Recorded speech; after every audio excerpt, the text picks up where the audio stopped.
Assalamualaikum warahmatullahi wabarakatuh. Selamat siang dan selamat datang kepada seluruh hadirin dalam acara pengumuman keputusan bersama 4 menteri, yaitu Menteri Pendidikan dan Kebudayaan, Menteri Agama, Menteri Kesehatan, dan Menteri Dalam Negeri tentang panduan penyelenggaraan pembelajaran di masa pandemi COVID-19.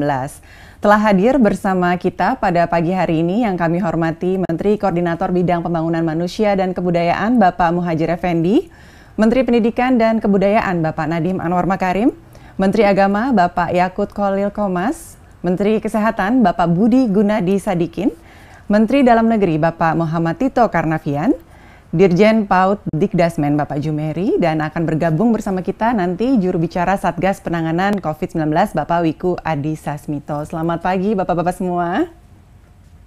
Selamat pagi. Ya, terima kasih sudah bergabung bersama kami pada pagi hari ini.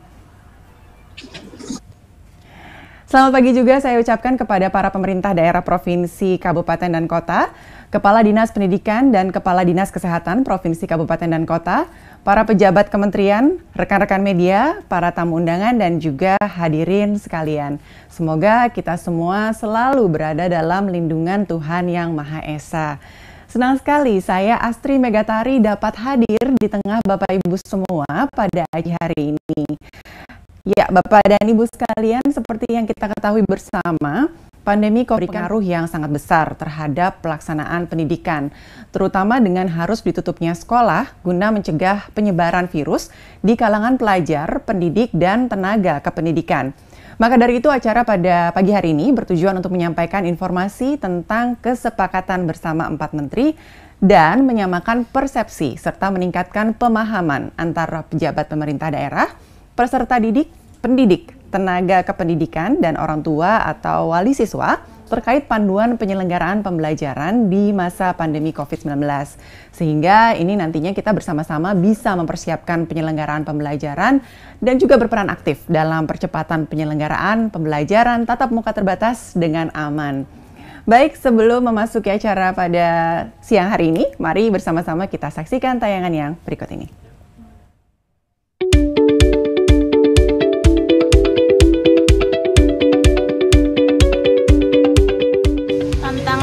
Selama PJJ itu sinyal, karena kalau sinyal buruk, tugas yang dikirim guru suka lambat datangnya.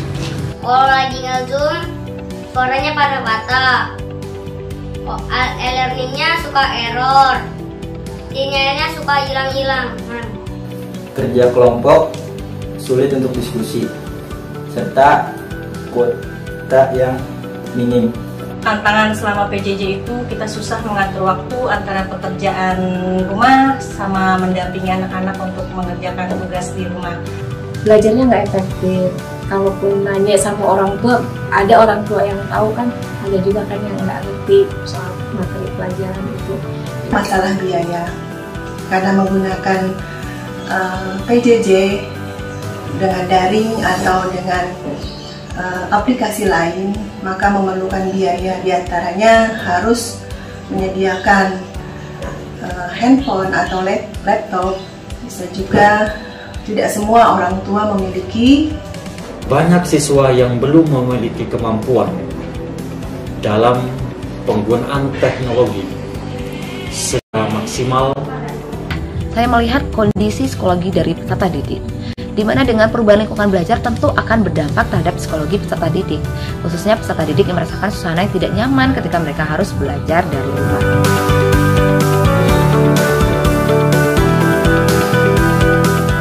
Ingin sekali belajar bertatap muka langsung. Aku mau banget sekolah seperti biasa. Aku pengen tatap muka, ketemu teman-teman, soalnya udah lama nggak ketemu teman-teman juga. Keinginannya sudah pasti ia mau tatap muka agar materi-materi dari guru itu tercerna ke otak. Sebagai orang tua, kami sangat berharap untuk pembelajaran secara tatap muka, tetapi tetap mengikuti protokol kesehatan dari pemerintah. Dan kami juga sangat berharap tatap muka segera dilakukan, karena interaksi anak-anak dengan sekolahnya atau dengan guru-gurunya itu sangat membantu mereka dalam pengembangan diri.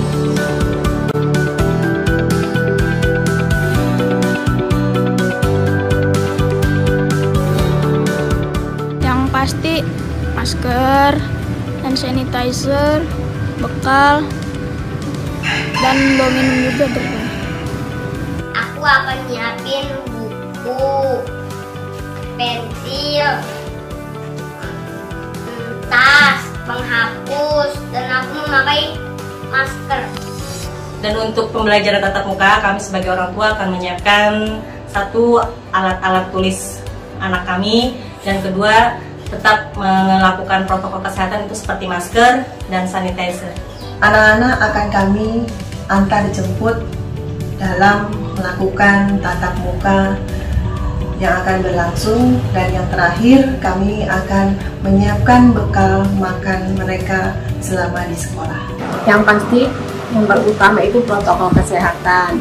Kedua, pembekalan untuk anak saya tuh pembekalan edukasi soal COVID, biar dia bisa menjaga diri atau menjaga jarak atau membentengi diri supaya ngerti bagaimana harusnya di sekolah. Kami mempersiapkan dengan melakukan koordinasi dengan pemerintah setempat. Kemudian kami juga berkoordinasi dengan wali siswa atau orang tua siswa dengan melakukan sosialisasi dengan dua tujuan. Yang pertama adalah mendengarkan pendapat orang tua ketika sekolah akan bukakan kembali.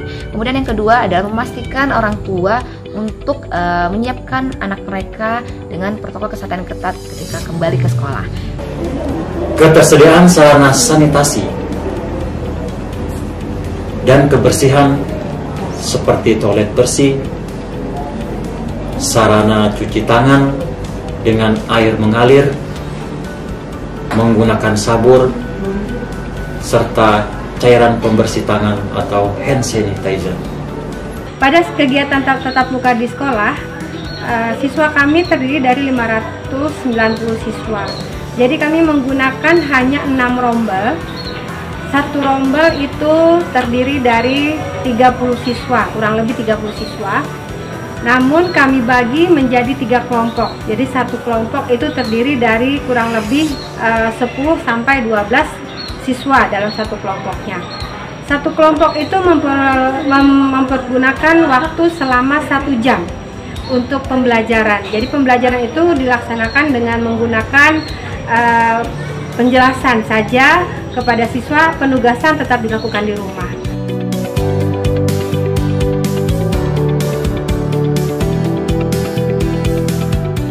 Hal yang dirinduin kalau PTM itu suasana kelas atau suasana sekolah.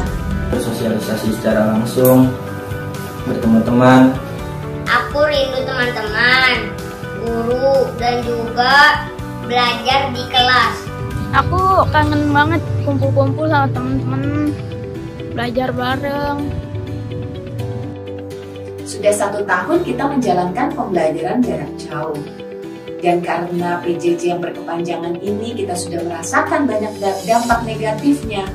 Antara lain, kesenjangan hasil belajar, juga banyak anak-anak yang mulai putus sekolah, mereka bekerja, atau bahkan menikah di usia dini.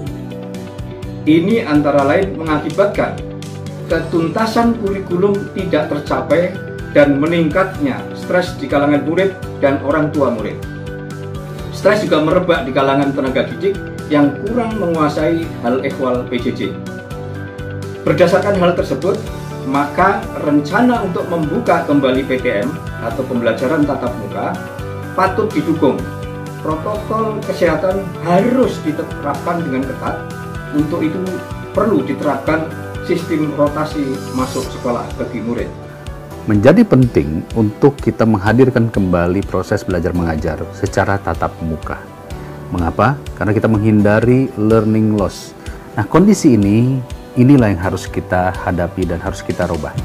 Agar pembelajaran itu bisa dilaksanakan lebih efektif, maka Majelis Dikdasmen Pimpinan Pusat Muhammadiyah mendukung rencana pemerintah, khususnya Kementerian Pendidikan dan Kebudayaan, untuk menyelenggarakan pembelajaran tatap muka di sekolah secara terbatas.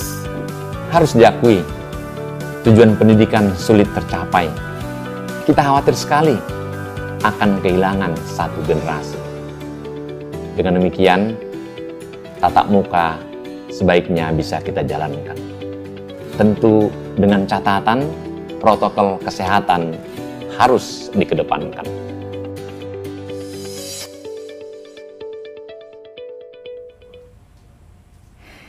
Ya, baru saja kita menyaksikan tayangan tentang aspirasi, keinginan, dan juga persiapan dari para murid, orang tua, guru, kepala sekolah, kemudian tadi ada juga tokoh-tokoh dan pakar tentang pembelajaran tatap muka.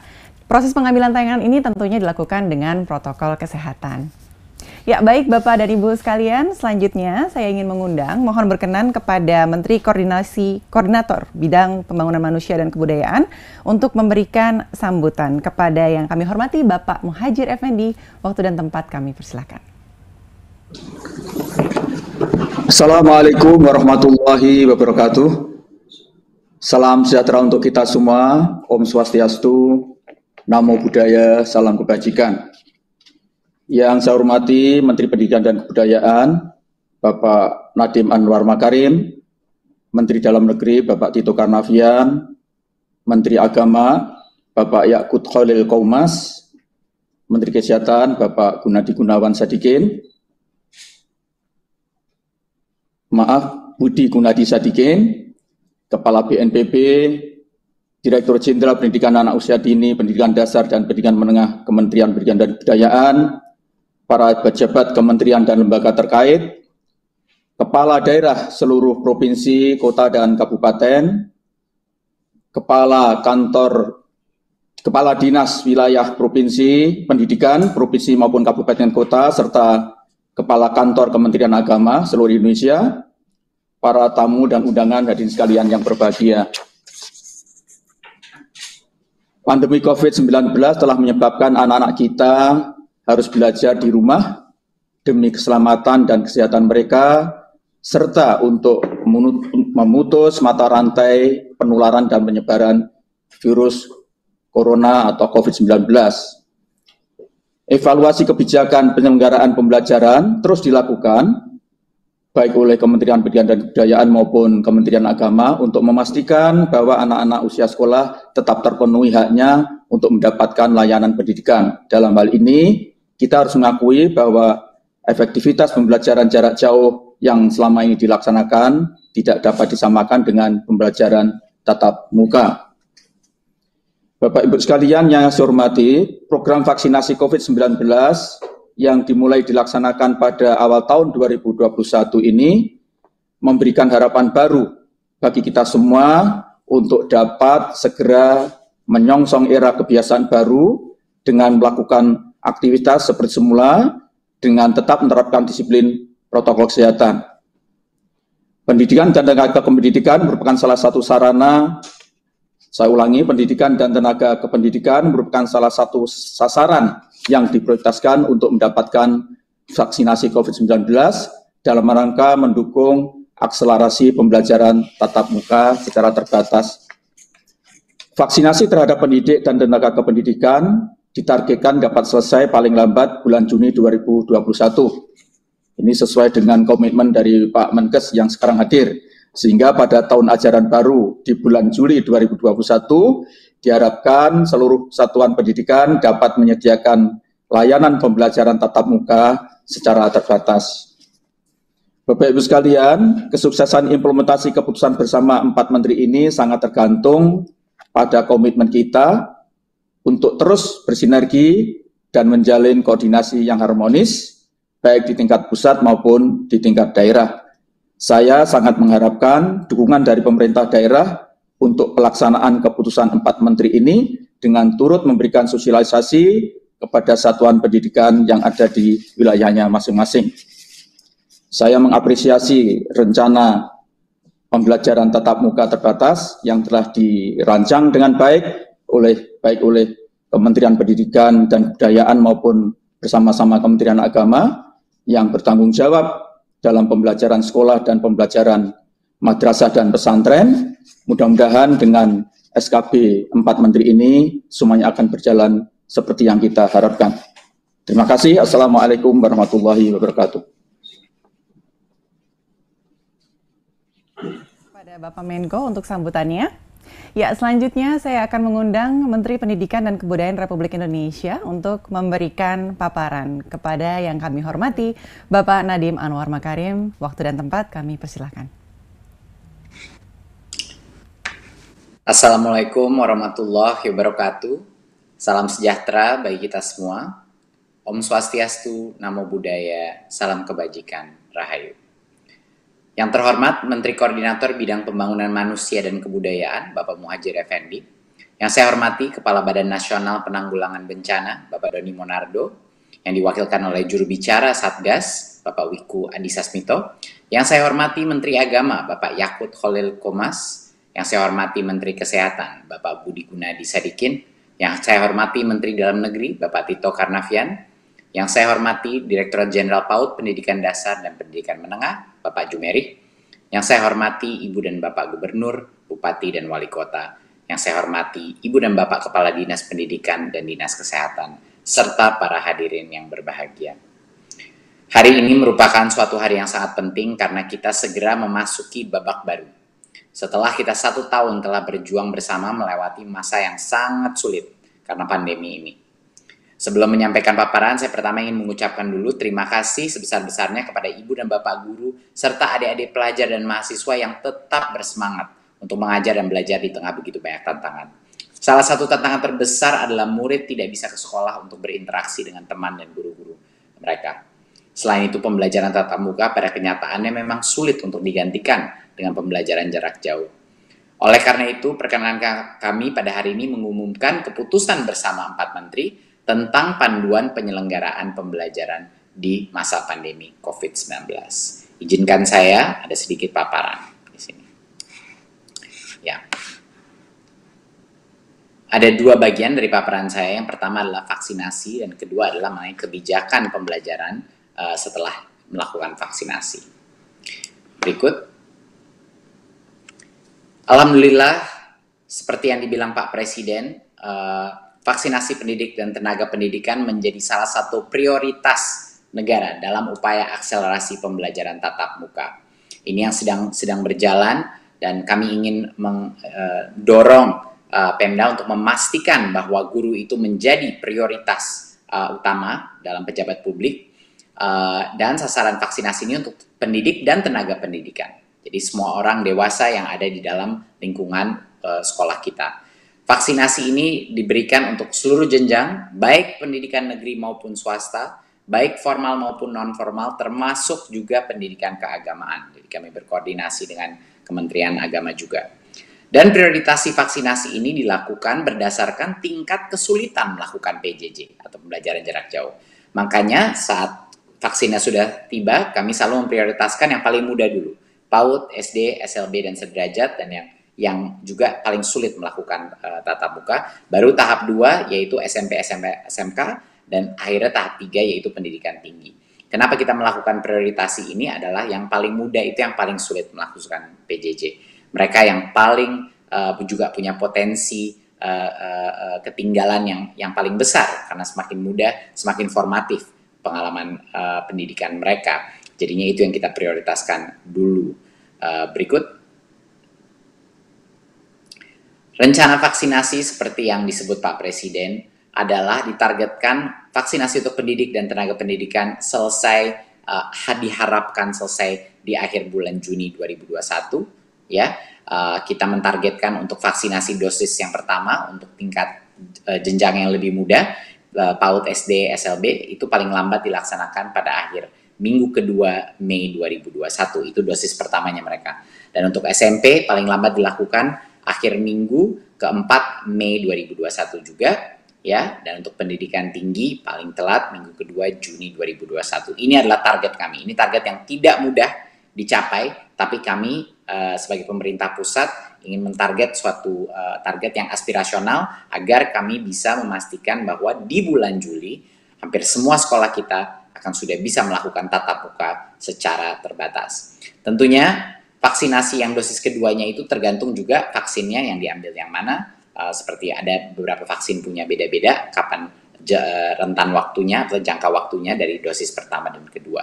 Ya, jadi itu adalah komitmen dan target daripada pemerintah pusat untuk memprioritaskan vaksin bagi tenaga pendidik, ya, dan guru-guru dan tenaga pendidik, dan juga untuk memastikan bahwa di bulan Juli semua guru-guru kita dan tenaga pendidik kita sudah divaksin. Satu hal yang ingin saya tekankan di sini adalah untuk memastikan bahwa karena arahan Pak Presiden sudah jelas untuk mencapai target ini, kami mendorong semua Pemda yang sedang melakukan vaksinasi untuk memprioritaskan guru dan tenaga pendidik, ya, sebagai sektor esensial yang sangat penting, karena ini sektor terakhir di daerah-daerah yang masih tertutup, ya. Jadinya mohon ditekankan pada saat vaksin itu mohon diprioritaskan untuk guru dan tenaga pendidik sesuai dengan target yang sudah diberikan arahan dari Presiden.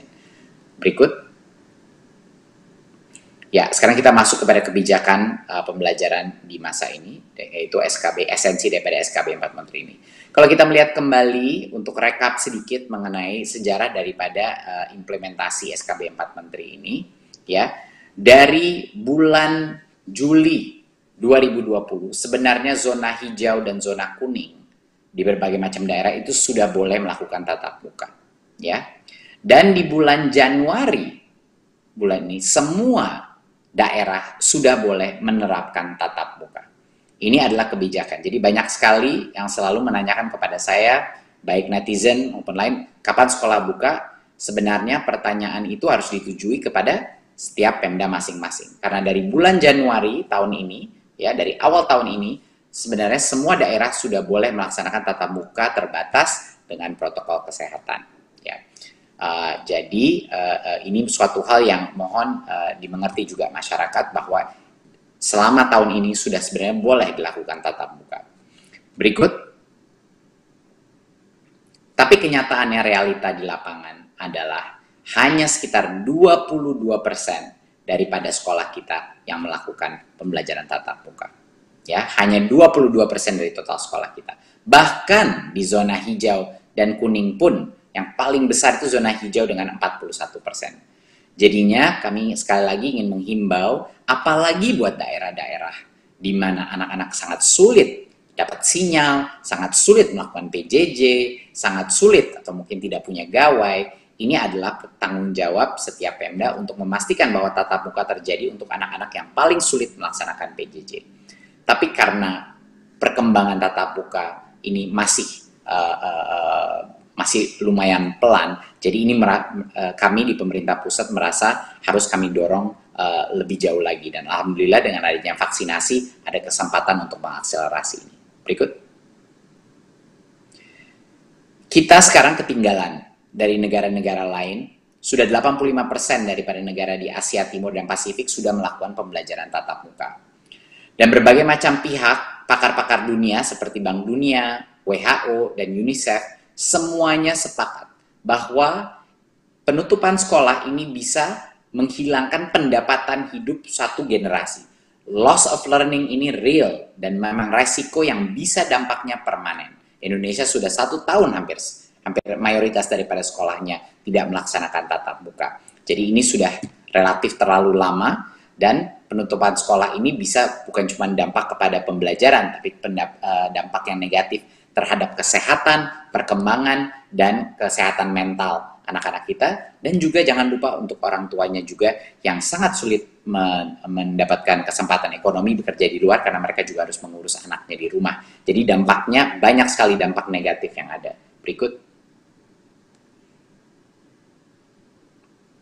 Yang kita lihat apa yang terjadi di Indonesia. Kita melihat tren-tren yang sangat mengkhawatirkan. Tren anak-anak yang putus sekolah. Kita melihat penurunan capaian pembelajaran. Apalagi di mana di area daerah-daerah di mana akses dan kualitas itu tidak tercapai. Jadinya kesenjangan ekonomi bisa menjadi lebih besar. Ya, kita melihat juga banyak orang tua yang tidak melihat peranan sekolah dalam proses belajar dan belajar. Jadi banyak dari anak-anaknya ditarik keluar dari sekolah, ya. Dan ada berbagai macam isu-isu kekerasan domestik yang terjadi di dalam keluarga yang tidak terdeteksi kadang-kadang. Tidak terdeteksi. Jadi resiko dari sisi bukan hanya pembelajaran, resiko dari masa depan murid itu, dan resiko psikososial atau kesehatan mental dan emosional daripada anak-anak. Ini semuanya sangat rentan.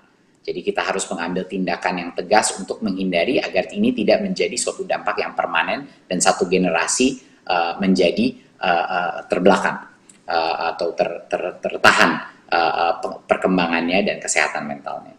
Berikut. Riset sudah membuktikan dan kita sudah tahu ini dari data di seluruh dunia bahwa pendidik dan tenaga pendidikan karena umur mereka memiliki kerentanan yang tertinggi terhadap COVID-19, bukan murid-murid, ya. Jadi kelompok usia 3-18 tahun ini memiliki tingkat misalnya mortalitas yang sangat rendah dibandingkan kelompok usia yang lainnya, ya. Berikut. Dan kita juga tahu bahwa rate infeksi pada anak, terutama di bawah umur 18 tahun, secara umum itu infeksi pada anak itu secara umum bergejala ringan. Itu pun anak secara data di dunia yang kita punya adalah anak memiliki kerentanan jauh lebih rendah terhadap infeksi COVID dibandingkan dengan orang dewasa. Dan anak semakin kecil juga kemungkinan menularkan infeksinya juga semakin kecil, semakin muda semakin kecil dibandingkan dengan orang dewasa. Ini data dari UNICEF dan WHO, semuanya ini adalah alasan kenapa di berbagai macam negara yang dimana kasus infeksinya COVID-nya pun sangat tinggi, sekolah-sekolah sudah memulai melaksanakan tatap muka. Berikut. Jadi apa kebijakan yang kita keluarkan pada hari ini? Esensi daripada kebijakan adalah karena kita sedang mengakselerasi vaksinasi, setelah pendidik dan tenaga pendidikan di dalam satu sekolah sudah divaksinasi secara lengkap, pemerintah pusat, pemerintah daerah, atau kantor Kemenak mewajibkan satuan pendidikan tersebut untuk menyediakan layanan pembelajaran tatap muka terbatas dengan menerapkan protokol kesehatan. Dan juga masih ada opsi pembelajaran jarak jauh. Kenapa masih harus ada opsi pembelajaran jarak jauh? Karena protokol kesehatannya itu maksimal kapasitasnya 50%. Jadi mau tidak mau, walaupun sudah selesai vaksinasi dan diwajibkan untuk memberikan opsi tatap muka terbatas, tapi masih harus melalui sistem rotasi. Sehingga harus menyediakan dua-dua opsinya, tatap muka dan juga pembelajaran jarak jauh. Tapi poin kedua yang terpenting adalah orang tua atau wali murid boleh memilih, berhak dan bebas memilih bagi anaknya apakah mau melakukan pembelajaran tatap muka terbatas atau tetap melaksanakan pembelajaran jarak jauh. Jadinya sekolah setelah guru-guru dan tenaga pendidiknya divaksin itu wajib memberikan pelayanan pembelajaran tatap muka terbatas dengan protokol kesehatan. Tetapi orang tua boleh memilih apakah mereka nyaman mengirim anaknya ke sekolah apa tidak. Jadinya ujung-ujungnya per anak keputusan ini ada di orang tua. Tetapi sekolah yang sudah divaksinasi wajib memberikan opsi tatap muka terbatas pada saat vaksinasinya sudah rampung. Berikut. Ya, tentunya satuan pendidikan wajib memenuhi daftar periksa atau checklist sebelum memulai layanan pembelajaran tatap muka. Checklist ini sudah tersebar ke semua sekolah, sudah berbulan-bulan kita tahu sejak zona hijau dan kuning pun dibuka. Ini sama saja daftar periksanya sesuai dengan protokol dari Kemenkes. Ya. Pembelajaran tatap muka terbatas ini dikombinasikan dengan pembelajaran jarak jauh, ya, karena harus rotasi. Ya, nanti saya diskusi sedikit, saya akan jelaskan sedikit mengenai apa untuk mengingat kembali apa protokol kesehatannya. Dan tentunya orang tua dapat memutuskan anaknya. Kalau mereka tidak nyaman, mereka boleh memutuskan anaknya masih mau PJJ ataupun dia kembali ke kelas. Ya. Nah, pemerintah pusat, daerah, dan Kanwil wajib melakukan pengawasan terhadap pelaksanaan pembelajaran di satuan pendidikan. Dan kalau berdasarkan hasil pengawasan terdapat kasus konfirmasi COVID-19, pemerintah pusat, daerah, Kanwil, atau kantor Kemenak, dan kepala satuan pendidikan wajib melakukan penanganan kasus dan dapat memberhentikan sementara pembelajaran tatap muka di sekolah tersebut, ya. Jadi kalau ada infeksi di sekolah tersebut bisa dengan segera ditutup, ya, tatap muka terbatasnya selama infeksinya masih ada atau terjadi. Nah, dalam hal terdapat kebijakan pemerintah pusat, misalnya satu daerah itu atau kecamatan itu sedang melakukan PPKM, itu juga merupakan satu situasi di mana pembelajaran tatap muka dapat diberhentikan sementara, ya. Jadinya ada berbagai macam, bukannya kita mewajibkan tatap muka, tapi terus kalau ada infeksi COVID di dalam sekolah itu tidak ada penutupan. Tidak, itu salah. Kalau ada infeksi harus segera ditutup sementara untuk sekolahnya, dan kalau daerah itu sedang melakukan PPKM atau pembatasan dalam skala mikro, itu juga diperbolehkan pembelajaran tatap mukanya diberhentikan sementara sebelumnya. Jadi ini poin yang sangat penting untuk diketahui. Berikut. Ya, seperti yang saya bilang, masuk sekolah itu bukan seperti sekolah yang biasa. Masuk sekolah dari semua kondisi-kondisi yang terpenting adalah social distancing minimal 1,5 meter, jaga jarak antara bangku-bangku dan kursi, dan maksimal 18 peserta didik per kelas. Karena yang biasanya 36, sekarang 50%, yaitu 18. Apa ini artinya? Artinya sekolah itu kan maksimal daripada sekolah. Jadi sekolah itu boleh bebas memilih. Kalau dia mau melaksanakan tatap muka hanya 2 kali seminggu di dalam sekolahnya, itu diperbolehkan. Dia mau pecah menjadi 3 rombel. Dari 1 rombel dipecah 3, silakan. Mau dipecah menjadi 2, silakan. Kita memberikan kebebasan sekolah untuk menentukan bagaimana. Tetapi dia harus mulai. Pada saat vaksinasi sudah selesai, dia harus memulai menyediakan opsi ini. Dan dia boleh bertahap, itu terserah sekolahnya. Untuk melihat saya maunya 2 hari dulu, baru minggu depannya atau bulan depannya, memulai 3 hari seminggu melakukan tatap muka. Saya mau bagi di 2 kelas, di 2 grup, atau dibagi dengan 3 grup, itu diskresi masing-masing sekolah sesuai dengan kebutuhannya, ya. Tentunya jarak minimal itu bisa dipastikan. Jadinya yang kita ingin lihat adalah sekolah sudah mulai latihan melakukan tatap muka, tapi sekolah itu maksimal hanya 50% kapasitas per kelas. Dan tentunya wajib masker, cuci tangan pakai sabun, dan menjaga jarak tentunya menjadi standar protokol kesehatan. Berikut. Protokol-protokol kesehatan lainnya seperti misalnya tidak boleh ada interaksi di kantin, belum bisa beroperasi di masa transisi. 2 bulan pertama itu tidak ada aktivitas di kantin, tidak ada olahraga dan ekstrakurikuler, ya, dan kegiatan lain selain pembelajaran tidak diperkenankan untuk masa transisi. 2 bulan pertama itu pada saat dia mulai tatap muka, ya. Tapi kegiatan pembelajaran misalnya di luar lingkungan, contoh guru kunjung itu seperti biasanya diperbolehkan, ya, tentunya dengan tetap menjaga protokol kesehatan. Jadi ini sangat penting. Masuk tatap muka terbatas ini sama sekali berbeda sama sekolah sebelum pandemi, ya. Tatap muka terbatas itu jauh lebih sedikit muridnya di satu tempat dengan pembatasan jarak yang ketat. Semua harus memakai masker dan tidak boleh ada aktivitas-aktivitas yang menciptakan kerumunan. Berikut. Ya. Peran aktif daripada kepala sekolah, yaitu kepala satuan pendidikan, dan juga pemerintah daerah kantor dan atau Kanwil Kemenak ini sangat dibutuhkan untuk memastikan pembelajaran bisa berjalan dengan aman. Kita ingin semua kepala satuan pendidikan, kepala-kepala sekolah kita secara konsisten memberikan edukasi penerapan prokes, protokol kesehatan di dalam lingkungannya. Dan mereka juga harus memastikan bahwa pembelajaran tatap muka ini terbatas dilaksanakan dengan memenuhi seluruh checklist tersebut. Dan menyiapkan Satgas COVID-19 di daerah masing-masing dan melakukan penanganan kasus jika ada yang terbukti kasus konfirmasi COVID-19. Jadi harus selalu siaga satuan pendidikan kita.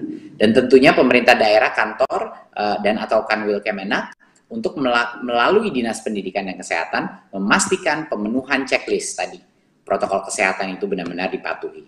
Melalui Dinas Perhubungan memastikan adanya akses transportasi yang aman, dan bersama Satgas melakukan testing dan tracing jika ada warga satuan pendidikan yang bergejala dan ditemukan kasus konfirmasi yang positif.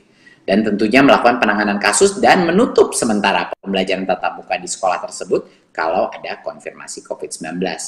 Jadi marilah teman-teman, marilah semua instansi pemerintahan dan juga instansi pendidikan, mari bersama-sama memastikan setiap anak Indonesia mendapatkan hak belajarnya dengan aman dan selamat.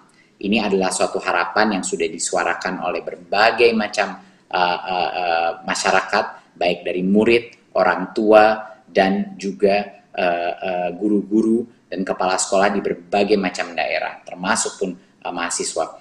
Jadi bapak-bapak, ibu-ibu, terima kasih sudah waktunya untuk saya memberikan paparan mengenai ini.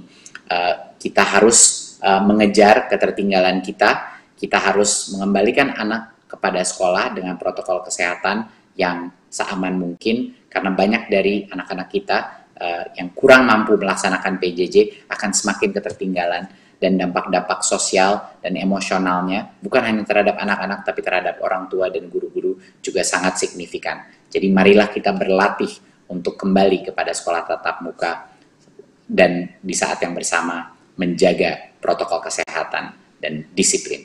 Terima kasih. Wassalamualaikum warahmatullahi wabarakatuh.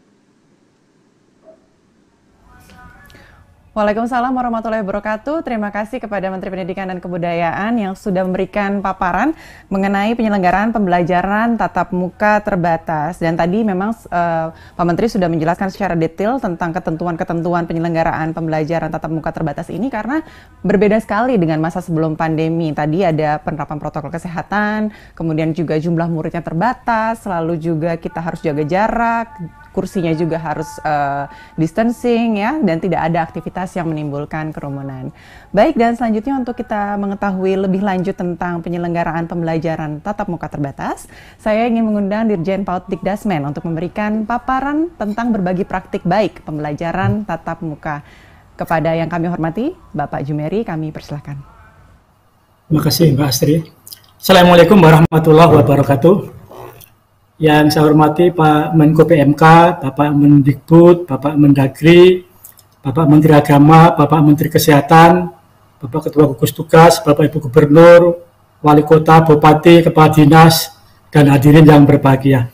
Pada kesempatan ini saya ingin menyampaikan perihal praktek baik.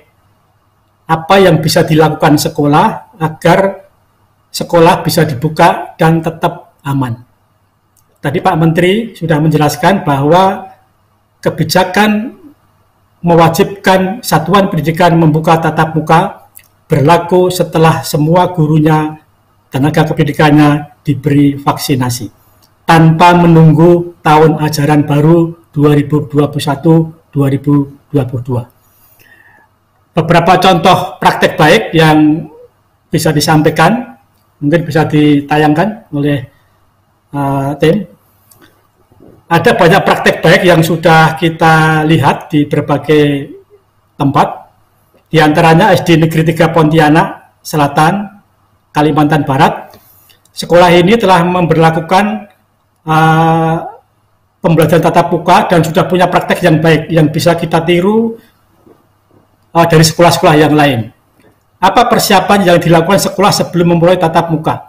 Sekolah ini membentuk Satgas COVID-19 di sekolah yang terdiri dari guru-guru dan karyawannya.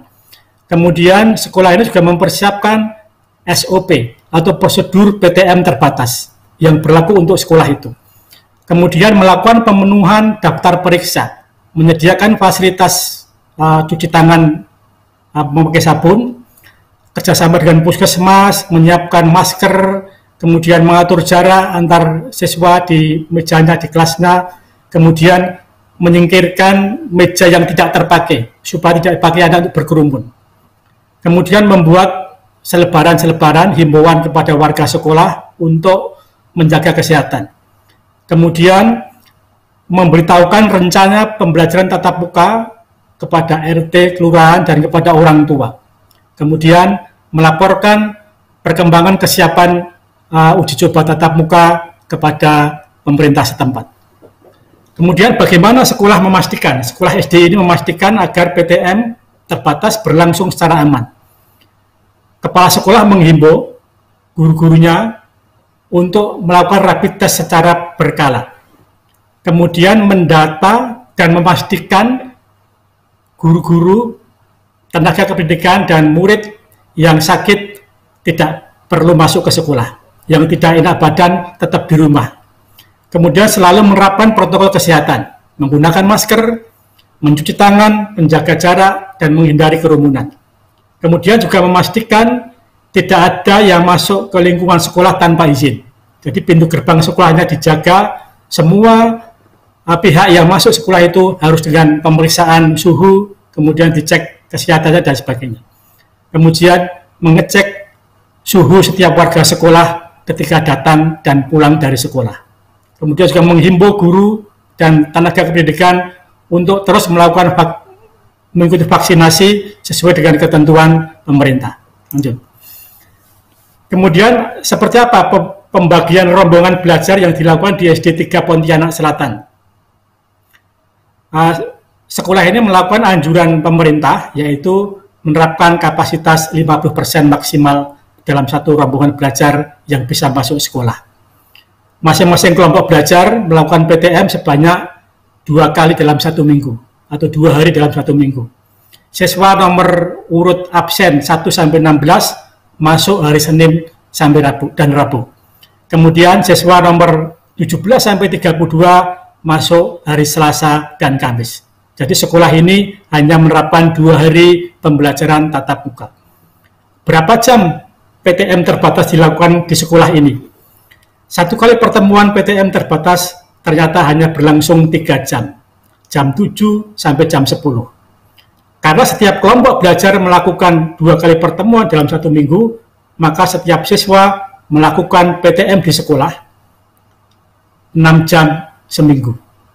Jam masuk dibuat selang-seling dengan beberapa menit, dengan jeda beberapa menit, supaya anak-anak tidak ketemu antara yang datang dengan yang pulang, sehingga tidak terjadi kerumunan. Lantas bagaimana kombinasi PTM terbatas dengan pembelajaran jarak jauh dilakukan di sekolah ini? PJJ dilakukan secara daring melalui WhatsApp Groups untuk memberikan materi kepada kelompok belajar yang pada hari tersebut tidak masuk sekolah. Kemudian memberikan dan mengumpulkan tugas. Jadi anak-anak memberikan tugas, diberi tugas, dan mengumpulkan tugas lewat WhatsApp Group. Hari-hari anak-anak masuk ke sekolah digunakan sebagai konsultasi, media konsultasi peserta didik kepada Bapak Ibu gurunya tentang mata pelajaran yang ditugaskan di rumah. Kemudian pada hari Jumat, guru-guru bersama kepala sekolah melakukan evaluasi pembelajaran tatap muka di sekolah tersebut. Ini sebuah kebiasaan yang baik dari SD Negeri 3 Pontianak. Dan saya punya keyakinan banyak praktek baik yang sudah dilakukan di berbagai daerah. Kita bisa sharing, bisa tukar-menukar antar sekolah. Lanjut.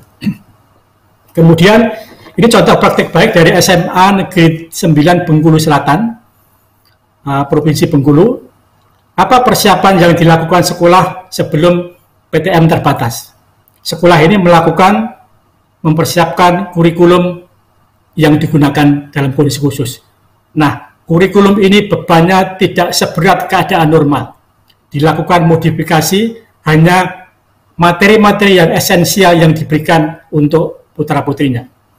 Kemudian melakukan pengadaan alat protokol kesehatan, tempat cuci tangan, hand sanitizer, masker, dan sebagainya.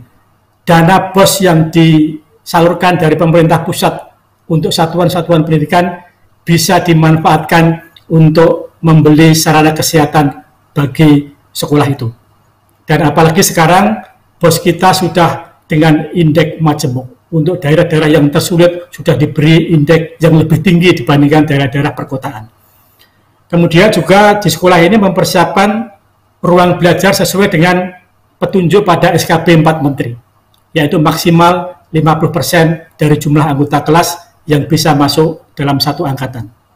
Mempersiapkan sarana fisik sekolah, seperti membersihkan kamar mandi, memastikan air bersihnya bisa lancar begitu. Kemudian melarang kerumunan di sekolah. Bagaimana sekolah memastikan agar PTM terbatas berlangsung secara aman? Sekolah menganjurkan, selalu mengingatkan untuk patuh pada protokol kesehatan, memakai masker, mencuci tangan, dan menghindari kerumunan. Tidak membuka kantin dan tidak melakukan kegiatan yang menimbulkan kerumunan. Selalu mengingatkan peserta didik untuk menjaga iman, aman, dan imun. Ini moto di SMA Negeri 9 Bengkulu Selatan. Kemudian juga melakukan pembiasaan hidup bersih dengan rajin cuci tangan, menyiapkan alat cuci tangan di depan setiap kelas. Juga tidak ada jam istirahat, agar anak tidak berkumpul. Hanya pembelajaran saja yang kita utamakan ketika terjadi PTM di sebuah satuan pendidikan. Lantas seperti apa pembagian rombongan belajar dilakukan? Berapa jam PTM terbatas yang dilakukan siswa dalam 1 minggu dan bagaimana kombinasi PTM terbatas dengan PJJ dilakukan di SMA Negeri 9 Bengkulu ini. Rombongan belajar dibagi menjadi 2 shift, yaitu shift pagi dan shift siang. Ini karena anak-anak sudah dewasa. Berbeda dengan SD tadi, shiftnya hanya satu hari, 1 shift. Yang SMA bisa 2 shift karena relatif lebih dewasa dibandingkan dengan anak SD. Nah, ini per tingkat. Senin dan Kamis kelas 12, Selasa dan Jumat kelas 11, Rabu dan Sabtu kelas 10. Dalam 1 minggu, siswa melakukan PTM terbatas dengan total 4 jam 30 menit. Karena jam belajar tatap muka yang berkurang, maka ditambahkan PJJ dengan memberikan tambahan materi menggunakan berbagai platform yang dikuasai oleh guru dan siswanya, seperti Google Classroom, WhatsApp, dan Messenger, serta mungkin platform-platform yang lain. Ada juga model penugasan lewat buku-buku jika anak itu tidak punya akses internetnya. Demikian beberapa contoh praktek baik yang sudah dilakukan sekolah, dan kita berharap dengan praktek yang baik ini PTM kita, pembelajaran tatap muka, dapat berlangsung tetapi tetap aman, tidak ada penyebaran COVID secara masif di satuan-satuan pendidikan. Demikian yang bisa saya sampaikan. Atas perhatian Bapak Ibu, saya ucapkan banyak terima kasih. Assalamualaikum warahmatullahi wabarakatuh. Waalaikumsalam warahmatullahi wabarakatuh. Terima kasih kepada Bapak Dirjen, Bapak Jumeri atas paparannya. Dan Bapak Ibu sekalian, berikutnya kita akan bersama-sama menyimak arahan dari Menteri Agama Republik Indonesia. Kepada yang kami hormati, Bapak Yakut Khalil Qomas, kami persilakan. Assalamualaikum warahmatullahi wabarakatuh.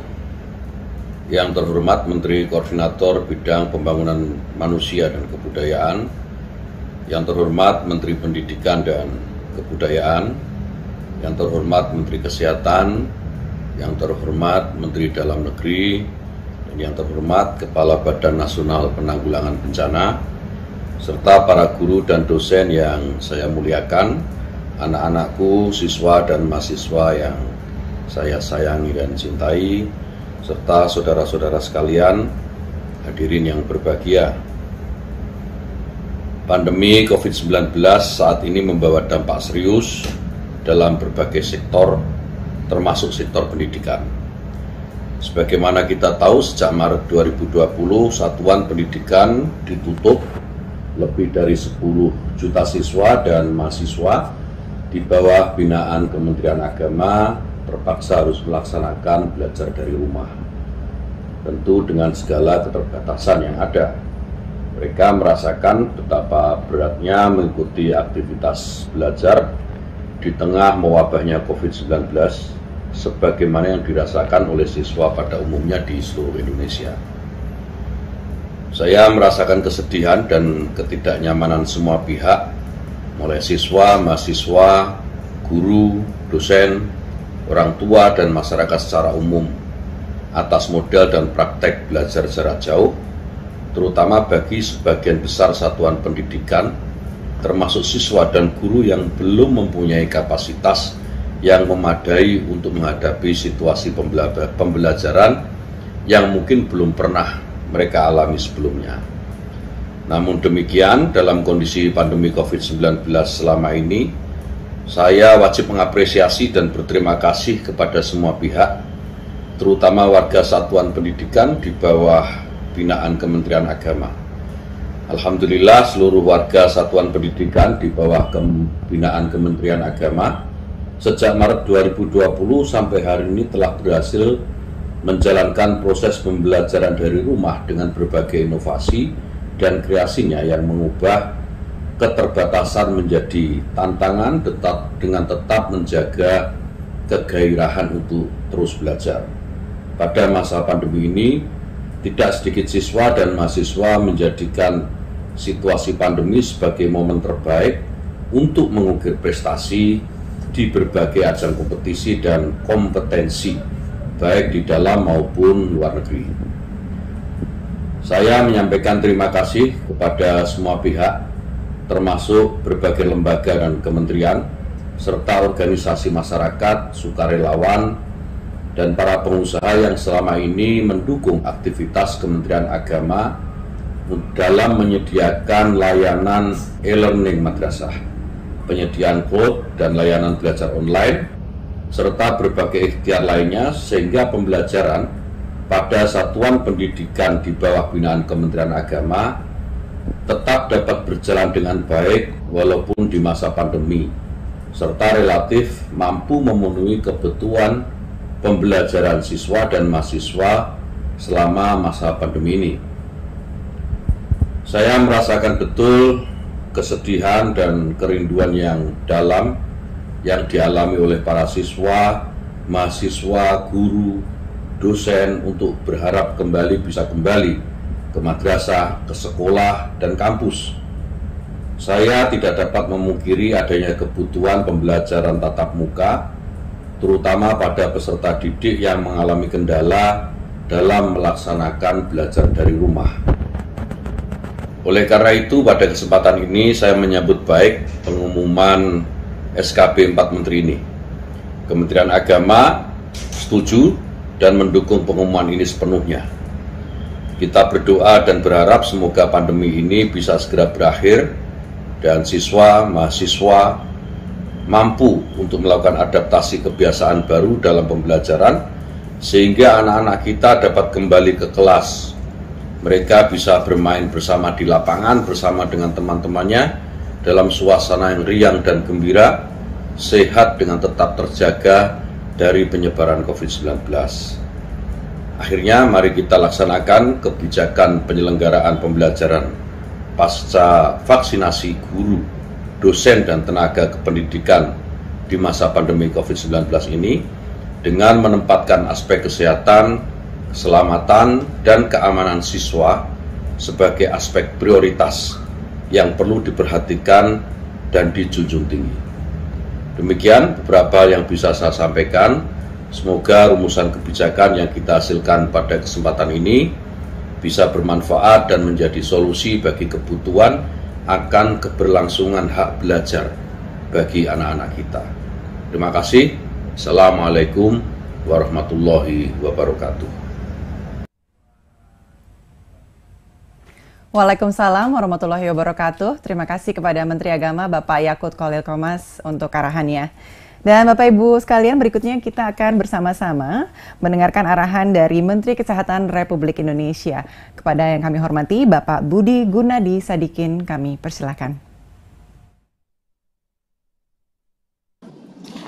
Ya, saya hormati Pak Menko PMK, Pak Menteri Pendidikan, Pak Menteri Agama, Pak Menteri Dalam Negeri, Pak Kepala BNPB, serta rekan-rekan sekalian. Assalamualaikum warahmatullahi wabarakatuh. Salam sejahtera untuk kita semua. Jadi Pak Menteri Pendidikan, kami sangat mendukung bahwa kegiatan belajar mengajar bisa kembali dijalankan. Karena kami percaya sektor pendidikan yang terus berjalan merupakan investasi yang sangat penting untuk manusia Indonesia ke depan dan juga untuk ekonomi Indonesia ke depan. Baik pendidikan dan kesehatan, kedua sektor ini merupakan investasi bangsa yang besar untuk 10, 20, sampai 30 tahun ke depan. Jadi apapun keputusan yang kita buat sekarang harus benar-benar mempertimbangkan dampaknya 10, 20, sampai 30 tahun ke depan. Dan saya merasa sangat terharu dan sangat mendukung agar proses pembelajaran ini bisa kembali seperti normal. Hal yang kedua yang ingin saya sampaikan, Bapak Ibu, adalah bahwa setiap pandemi itu membuat perubahan dalam kehidupan kita sehari-hari. Setiap pandemi terbukti manusia mampu melakukan adaptasi dalam protokol kesehatan kehidupan mereka sehari-hari. Untuk seluruh aktivitasnya, bisa aktivitas belajar mengajar, bisa aktivitas transportasi, bisa aktivitas berkumpul bersama, bisa aktivitas acara keagamaan. Terbukti beberapa pandemi besar manusia selalu berhasil mengadaptasi.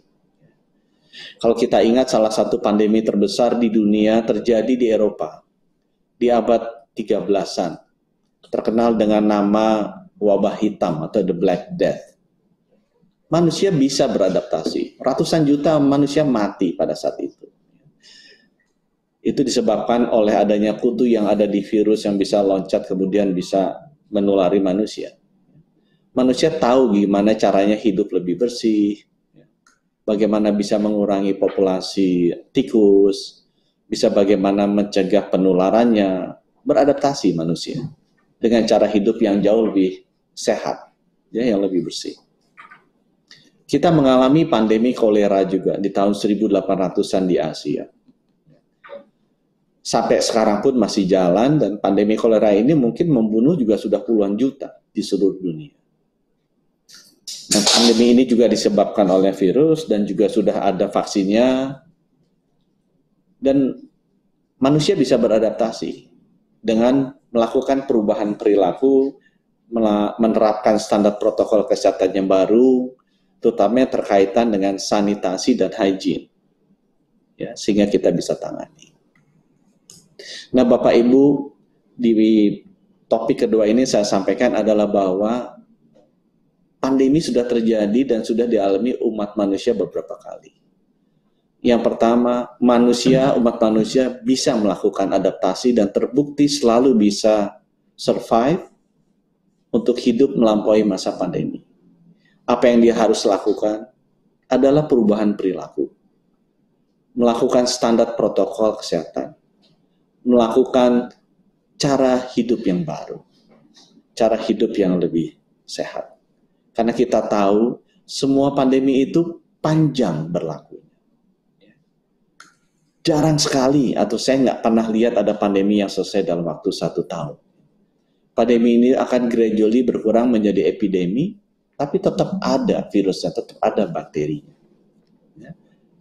Kolera pun sampai sekarang masih ada orang yang terkena walaupun sudah 100 tahun lebih. TBC pun masih ada orang yang terkena walaupun usia pandeminya sudah 100 tahun lebih. HIV juga masih ada walaupun sudah puluhan tahun pandemi itu ada. Ya, tapi mungkin berkurang menjadi epidemi. Itu topik yang kedua yang saya ingin sampaikan. Pandemi itu panjang, kita harus hadapi tidak hanya setahun, tapi kita terbukti selalu bisa beradaptasi untuk menghadapi pandemi dengan mengubah perilaku, dengan mengubah gaya hidup kita, dengan menerapkan standar protokol kesehatan yang baru. Nah, itu juga berlaku di pandemi COVID-19. Pandemi COVID-19 harus dihadapi dengan strategi menghadapi pandemi yang sebenarnya juga sudah standar. Saya ada tadi kirim sedikit chartnya, nggak tahu kalau itu bisa ditampilkan atau tidak oleh teman-teman dari Kemendikbud. Tapi WHO memberikan ada 4 strategi yang harus dijalankan bersamaan, bukan sendiri-sendiri, bersamaan untuk mengatasi pandemi. Yang pertama dan yang paling penting adalah perubahan perilaku, gaya hidup baru, standar protokol kesehatan. Itu yang paling penting. Termasuk juga untuk proses pendidikan. Yang kedua adalah bagaimana, dan itu harus dilakukan oleh pemilik dari industrinya. Ya. Bagaimana pendidikan mendefinisikan protokol kesehatan bersama-sama dengan kami. Bagaimana Kementerian Pendidikan melakukan gaya hidup baru yang lebih sehat bersama kami. Bagaimana Kementerian Pendidikan membuat, ini tata cara belajar mengajar yang baru bersama kami. Tapi ini merupakan strategi yang sangat penting, terbukti membuat manusia selamat dari segala macam pandemi yang sudah kita alami, dan ini juga harus kita lakukan.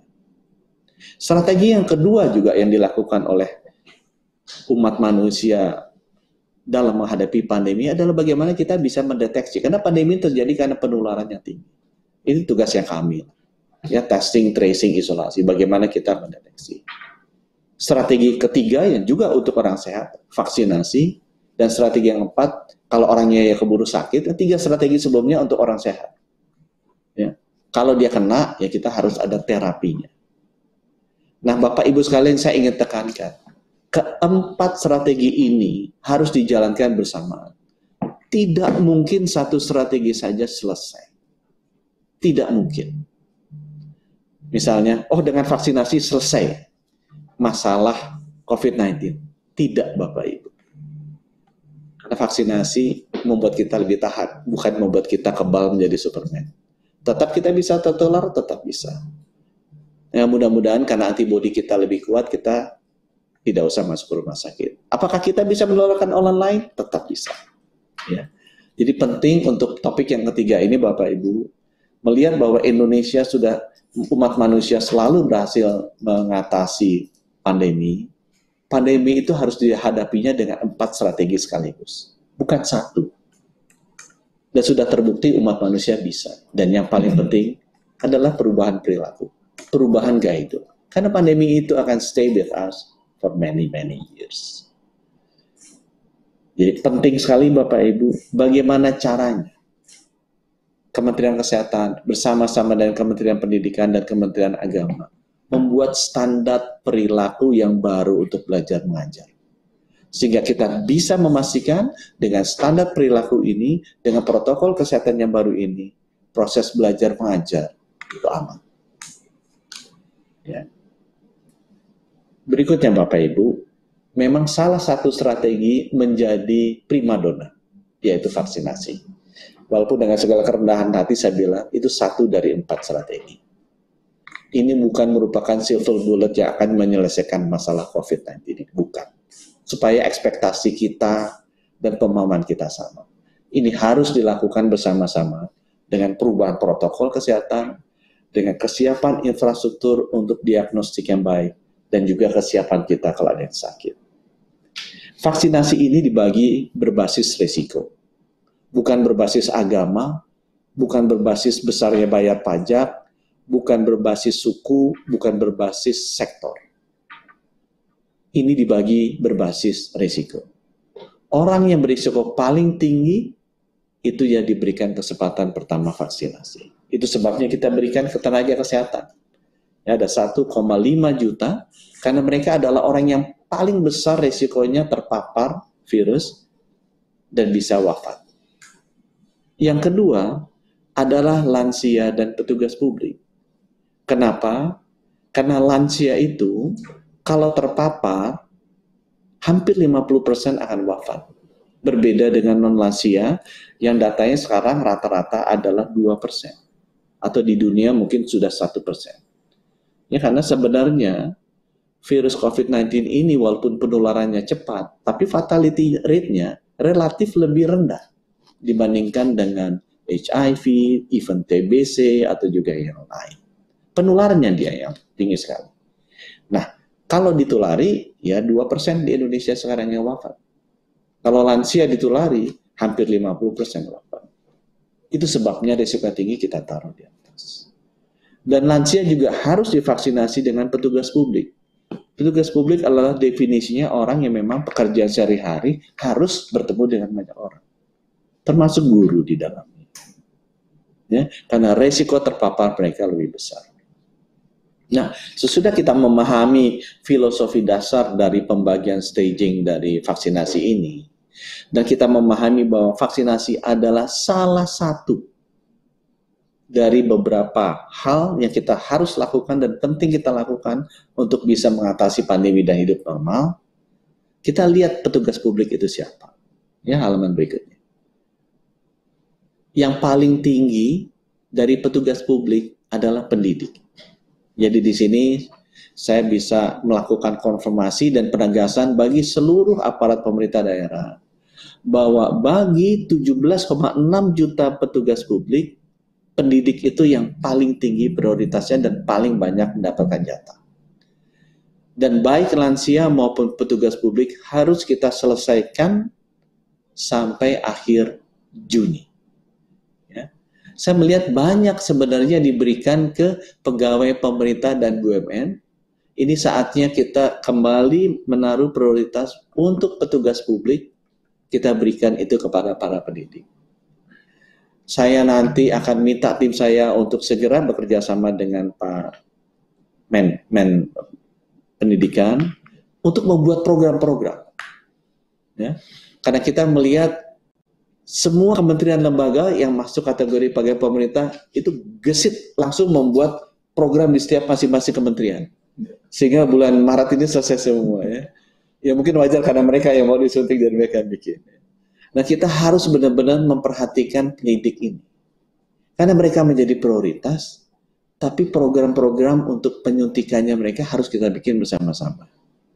Jadi kami mohon semua sekolah, semua universitas, semua pemerintah daerah, yuk bantu para pendidik kita untuk membuat program satu sekolah suntik bersama atau beberapa sekolah di satu kota suntik bersama, sehingga mempercepat akselerasi karena kita harus menyelesaikan 5,6 juta suntikan ini sampai akhir Juni.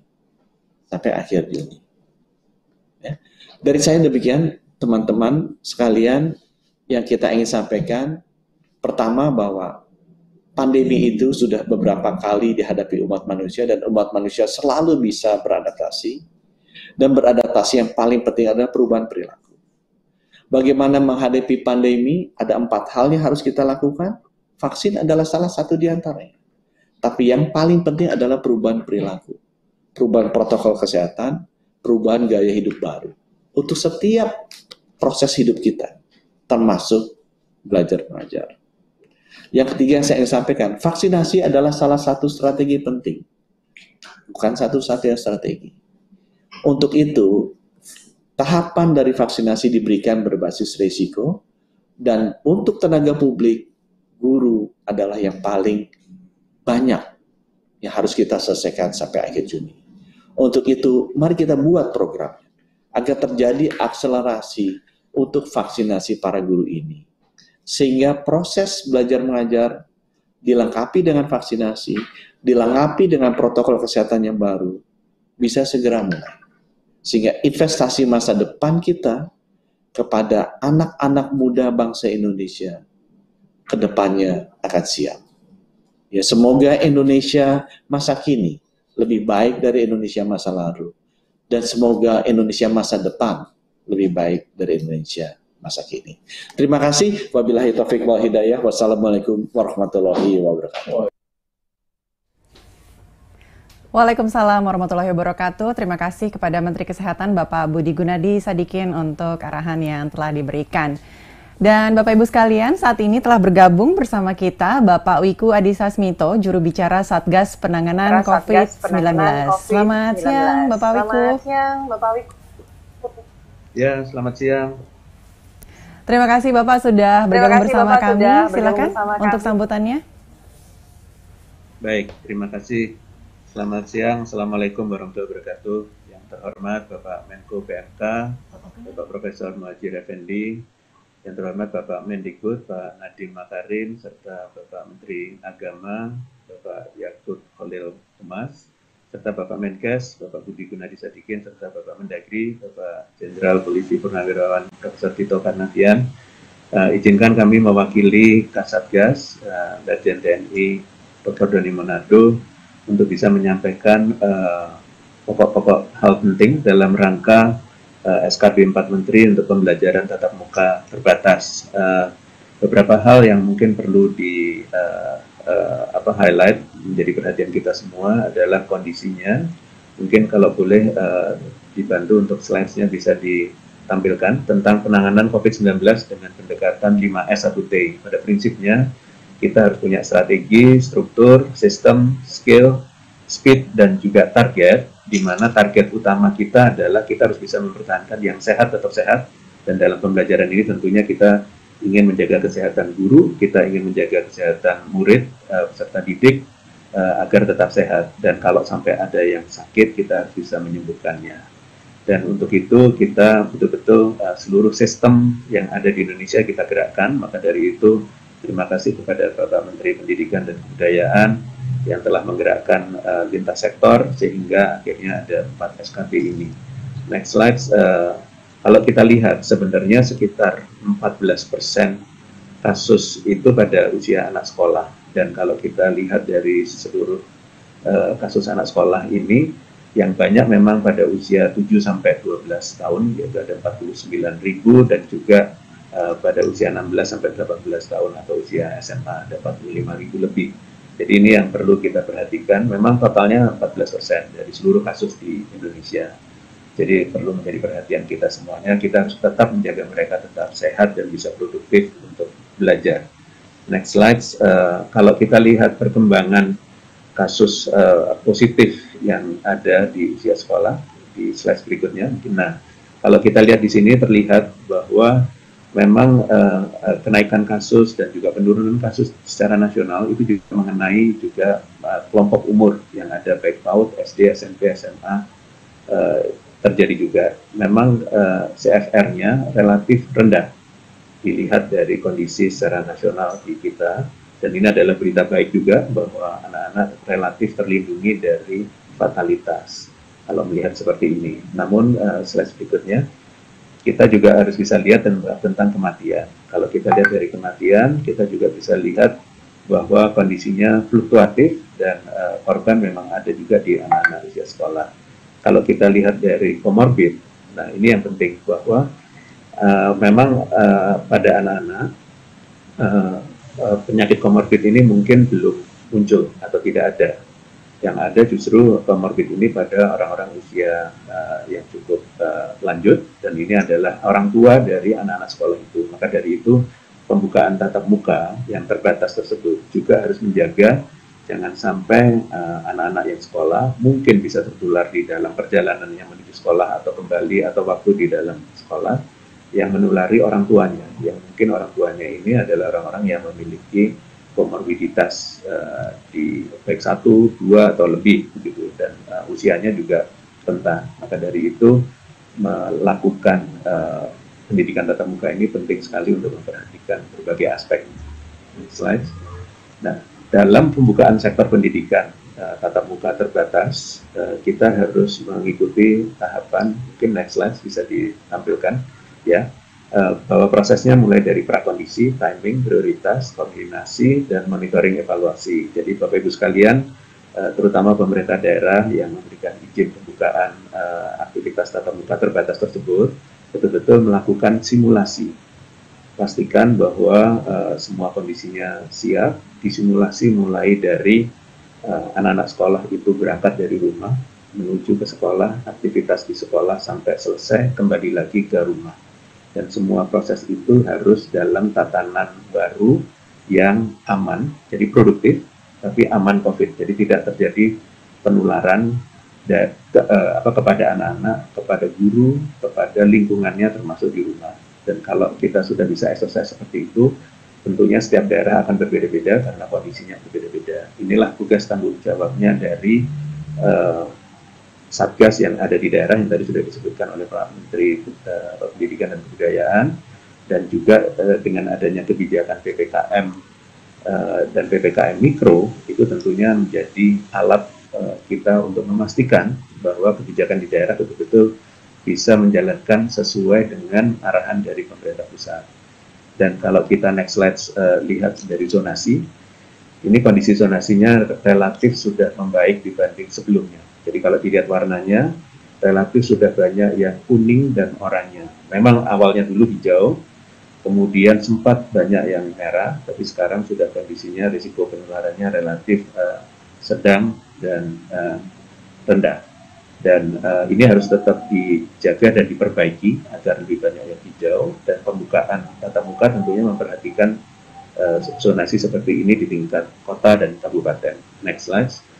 Dan dengan adanya zonasi dengan PPKM dan PPKM Mikro yang sekarang sudah di 15 provinsi, di Jawa 7 provinsi, Jawa Bali 7 provinsi, kemudian ditambah 3, kemudian ditambah 5 sehingga totalnya ada 15.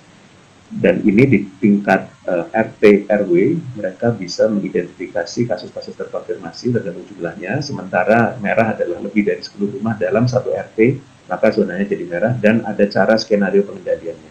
Ini yang akan datang akan diperketat lagi untuk yang merah, oranye, kuning, dan hijau, sehingga lebih sedikit rumah yang positif sudah merah, oranye, kuning, dan tentunya ini juga menjadi kendali dari Satgas dan Posko di daerah untuk melakukan kendali apabila terjadi penularan di sekitarnya dan yang harus diperhatikan oleh fasilitas pendidikan. Jadi tentunya kita buka, kita simulasi, kemudian dilakukan tatap mukanya sesuai dengan simulasinya yang pas.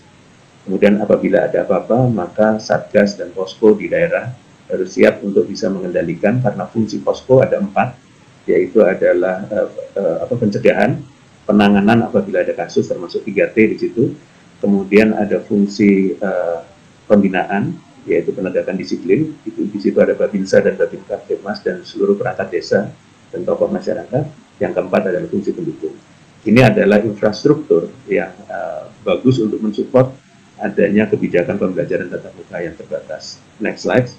Terakhir kami ingin sampaikan bahwa kondisi kedaruratan kesehatan masyarakat ini yang ada di Indonesia harus kita sikapi dengan bijaksana, hati-hati, tapi tetap kita dorong kegiatan yang produktif dan aman COVID. Untuk itu harus pasti melakukan 3M dengan disiplin seperti Swiss cheese model begini ya, bahwa semua kebijakan itu harus betul-betul berlapis sehingga aman. Kemudian 3T harus dijalankan dengan baik, dan juga vaksin tadi sudah disampaikan oleh Bapak Menteri Kesehatan, supaya betul-betul ketahanan kesehatan masyarakat, terutama anak-anak sekolah, bisa terjaga, produktif, dan orang tua, murid, dan juga masyarakat secara umum juga bisa merasa aman dan nyaman untuk menjalankan kegiatan yang terkendali tersebut.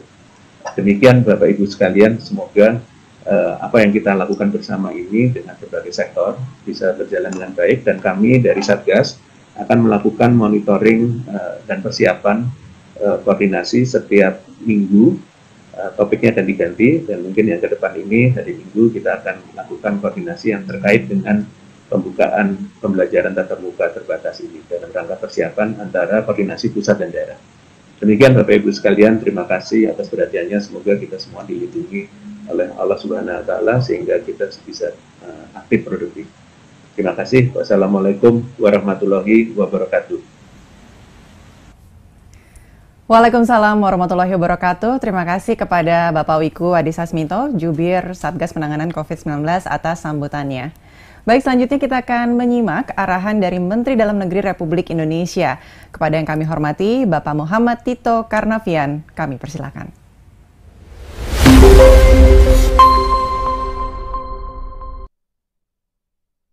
Assalamualaikum warahmatullahi wabarakatuh.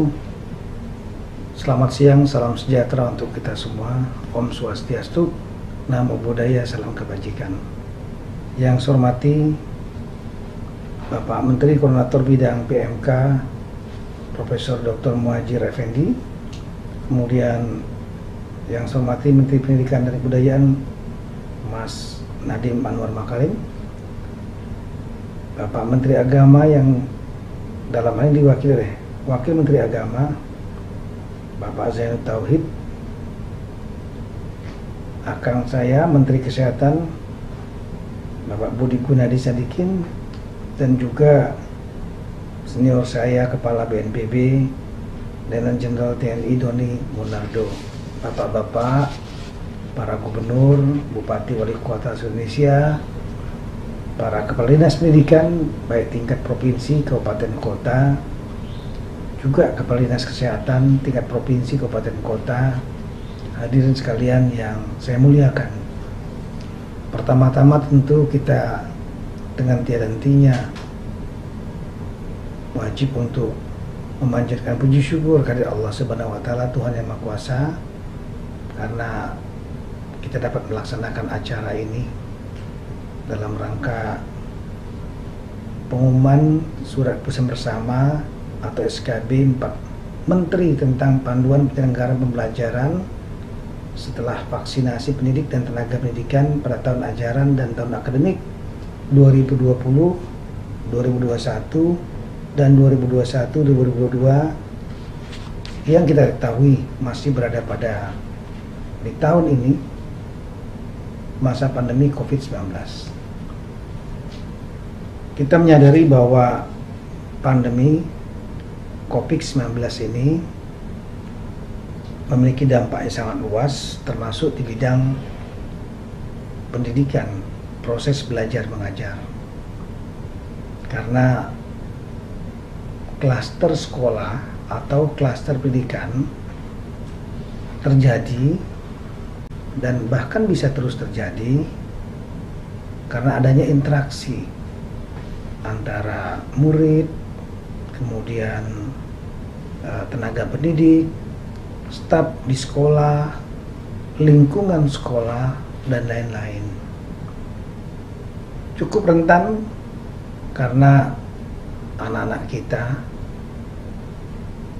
seringkali mereka mungkin lalai dengan protokol kesehatan, gembira, euforia, berinteraksi dengan teman-temannya, dan itu dari segi kesehatan pandemi COVID-19 amat rentan untuk terjadinya penularan.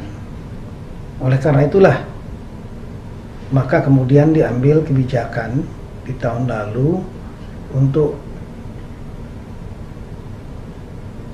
menekankan pendidikan, proses pendidikan dengan tanpa tatap muka atau dikenal dengan daring, menggunakan saluran internet, menggunakan saluran-saluran media lainnya.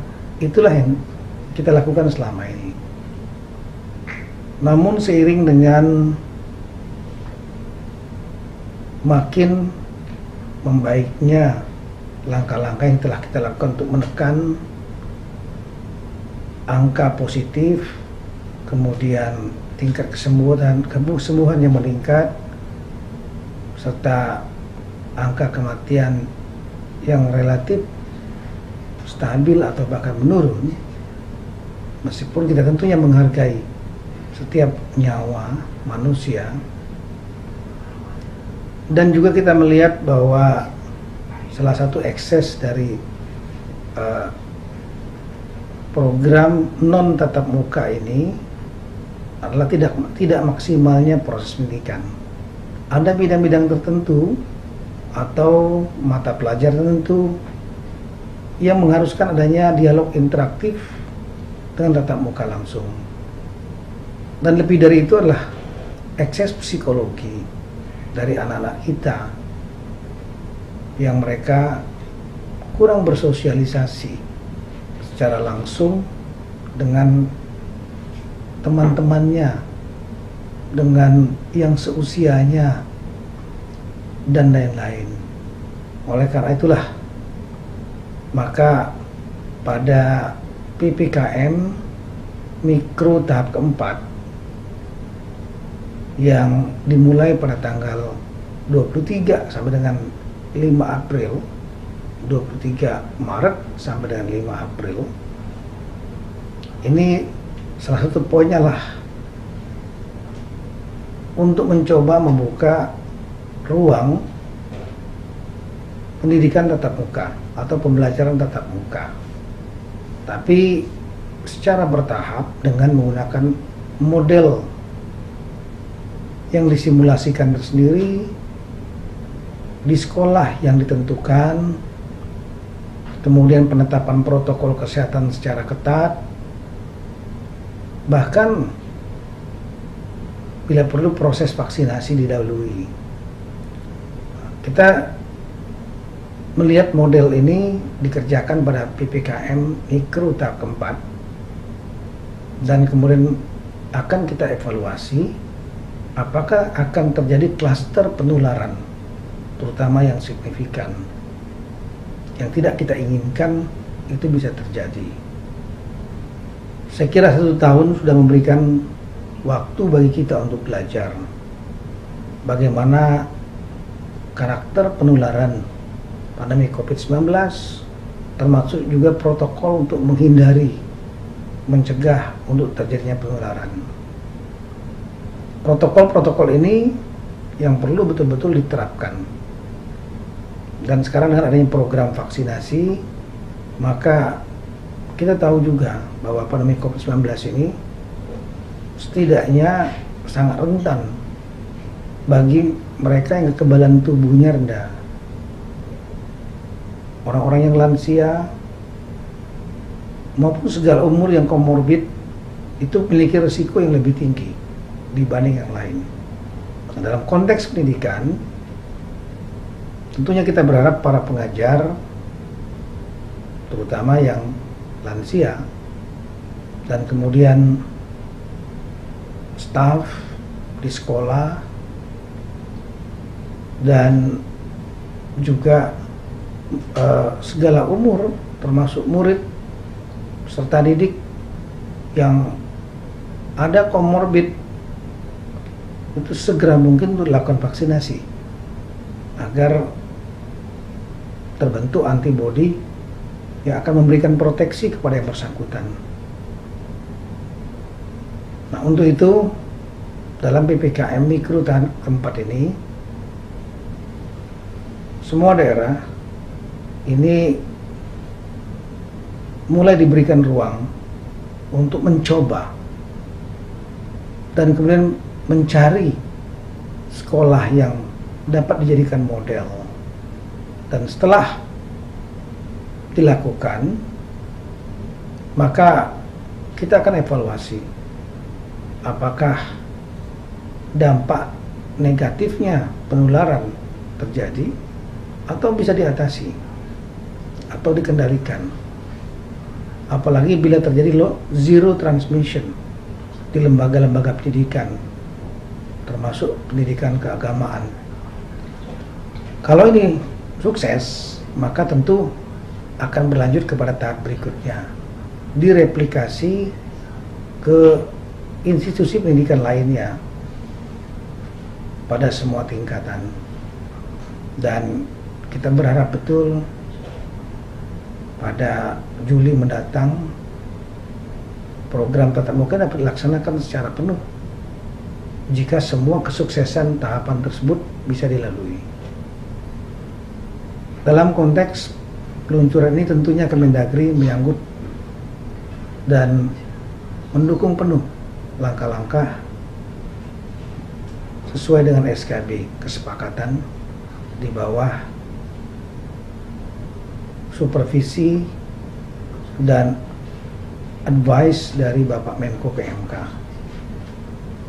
Saya selaku Mendagri, selaku sesuai undang-undang pembina dan pengawas pemerintahan daerah, tentunya saya mengharapkan rekan-rekan pemerintah daerah dapat melakukan diskresi untuk melihat sekolah mana, zona mana yang dapat diterapkan pembelajaran secara langsung. Juga memberikan guidance yang jelas, bekerja sama dengan terutama Dinas Kesehatan, Satgas Covid, untuk betul-betul protokol kesehatan yang benar itu diterapkan, dikerjakan.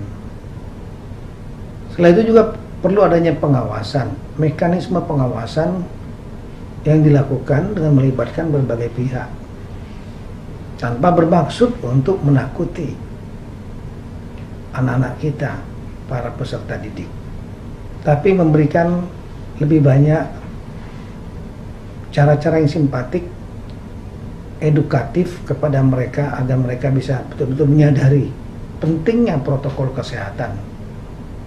Bukan hanya sekedar untuk membatasi, tapi justru untuk melindungi mereka agar tidak tertular dan tidak menularkan kepada orang lain COVID-19. Kemudian perlu ada langkah-langkah lain, yaitu evaluasi.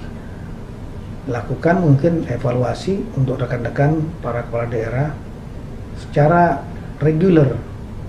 Begitu dibuka yang satu, diawasi, diberikan guidance, diawasi, setelah itu lakukan evaluasi. Evaluasi ini kita lakukan secara bertingkat, di tingkat 2, di daerah tingkat 1, dan secara nasional, sehingga kita akan bisa melihat bahwa apakah kebijakan ini dapat kita lakukan dan kita lanjutkan. Daerah-daerah mana saja yang boleh, mungkin bisa dipilahkan yang bisa melaksanakannya dengan baik, otomatis kita akan dukung untuk memperluas tatap muka. Tapi kalau ada daerah yang kita anggap tidak sukses, terjadi klaster penularan, maka otomatis evaluasi ketat kita harus lakukan, bila perlu memberhentikan dulu, dan kemudian memperbaiki, dan setelah itu baru kita terapkan kembali dan evaluasi kembali nantinya. Kemudian juga gunakan APBD yang ada, khususnya di bidang pendidikan, kemudian BTT, belanja tidak terduga, anggaran yang berhubungan dengan penanganan COVID dan dampak sosial ekonominya dapat digunakan dalam rangka untuk mendukung pembelajaran tatap muka yang dilakukan sekali lagi secara bertahap dengan hati-hati. Dan akhirnya tentu kita berharap bahwa semua tahapan-tahapan ini dapat kita jalani baik. Semua daerah memahami, membuat kebijakan yang benar, mengawasi dengan baik, melakukan evaluasi juga dengan tepat, dengan harapan pembelajaran tatap muka akan dapat dilakukan secara menyeluruh pada waktunya nanti, dan kemudian ini akan membuat sistem pendidikan, proses pembelajaran akan menjadi lebih baik, lebih maksimal dibanding dengan terbatas pada sistem daring. Saya juga memahami bahwa beberapa daerah sulit melaksanakan sistem daring karena jaringan internet yang mungkin tidak ada atau mungkin sangat low, kecepatan yang sangat rendah dan kapasitasnya rendah. Ini memang menjadi solusi tatap muka untuk daerah-daerah yang memang menghadapi persoalan seperti itu. Akhirnya sekali lagi Kemendagri siap untuk mendukung langkah-langkah dalam rangka pembukaan pembelajaran tatap muka secara bertahap dan penuh kehati-hatian bersama-sama dengan semua stakeholder lainnya, terutama Kementerian Pendidikan dan Kebudayaan, Kementerian Kesehatan, Kementerian Agama, dan juga dukungan dari Satgas COVID-19. Semoga dengan langkah-langkah ini proses pembelajaran dan sistem pendidikan kita akan lebih baik lagi untuk menghasilkan hasil didik yang betul-betul memiliki kualitas yang baik dalam rangka untuk meningkatkan sumber daya manusia yang produktif bagi bangsa Indonesia. Sekian, terima kasih. Assalamualaikum warahmatullahi taala wabarakatuh.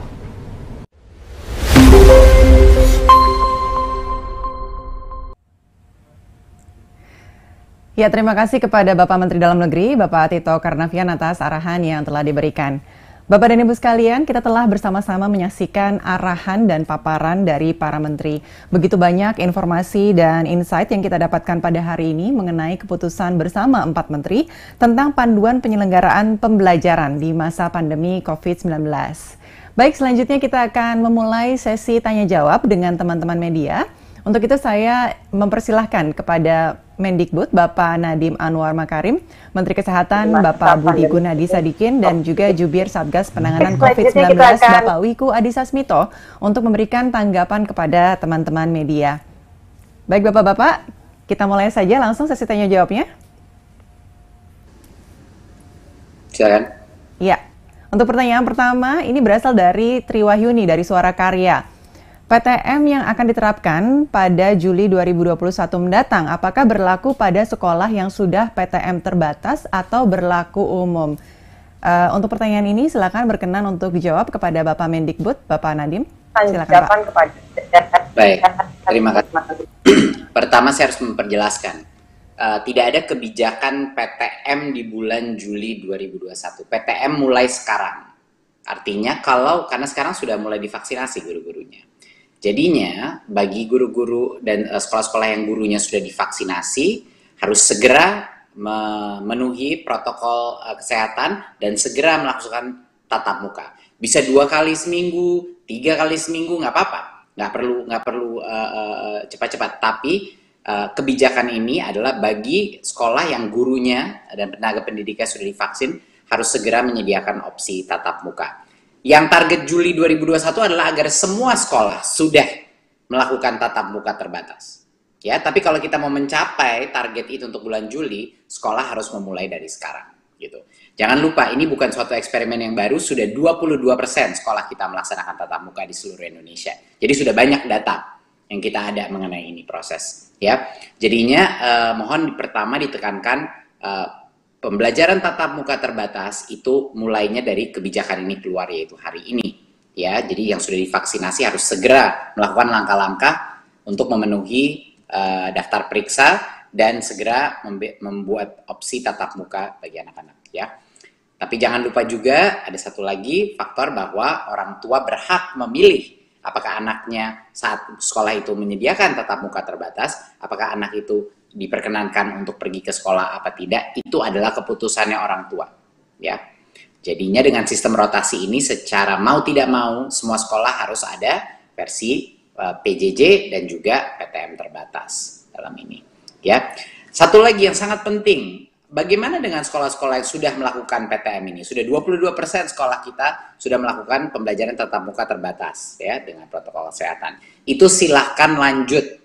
Silahkan lanjut, diperbolehkan lanjut. Jangan mengira nanti, oh berarti kalau belum divaksin harus tutup lagi. Tidak, itu dipersilahkan untuk lanjut tentunya dengan protokol kesehatan yang sudah jelas standarnya, ketat. Dan tentunya kalau ada indikasi penyebaran infeksi atau apa harus langsung ditutup lagi sekolahnya ya, atau dalam skala yang lebih besar seperti PPKM. Ya. Jadi sekali lagi saya memperjelaskan, ini bukan diterapkan pada bulan Juli 2021. Itu adalah aspirasi kita di Juli 2021 tahun pembelajaran yang baru, semua sekolah sudah melakukan tatap muka terbatas. Untuk mencapai itu, kebijakan PTM ini mulai dari sekarang. Sehingga sekolah-sekolah yang di mana gurunya itu sudah divaksinasi, segera melakukan persiapan dan melaksanakan pembelajaran tatap muka terbatas. Mungkin itu dari saya. Terima kasih. Baik, terima kasih tanggapannya Pak Menteri, dan pertanyaan selanjutnya ini ditujukan untuk Menteri Kesehatan Bapak Budi Gunadi Sadikin. Ini pertanyaan dari Igusti Ayu, Jak TV. Bagaimana pemerintah memastikan vaksinasi guru sudah merata dan bagaimana vaksinasi untuk anak? Silakan untuk Pak Menkes dijawab. Jadi vaksinasi guru itu sebenarnya sudah dimulai sejak awal Maret. Data yang kita lihat memang sampai sekarang belum seagresif yang kita inginkan. Itu sebabnya saya sudah meminta tim saya untuk bisa bekerja sama dengan tim dari Kementerian Pendidikan untuk bisa melakukannya itu sebagai sentra-sentra vaksinasi di beberapa pusat pendidikan yang bisa mendatangkan guru-gurunya sekaligus. Untuk yang kedua, mengenai vaksinasi anak, sampai sekarang memang belum ada uji klinis yang dilakukan oleh seluruh vaksin yang ada terkait anak. Baru diawali saja kajiannya. Ya. Jadi sekarang vaksinasi diberikan umumnya di atas usia 16 atau 18 tahun.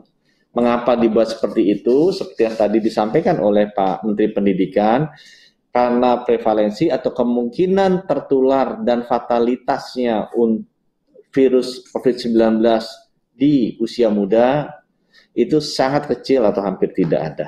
Ya, jadi kalau toh pun terkena, mereka akan sembuh dengan sendirinya. Terima kasih.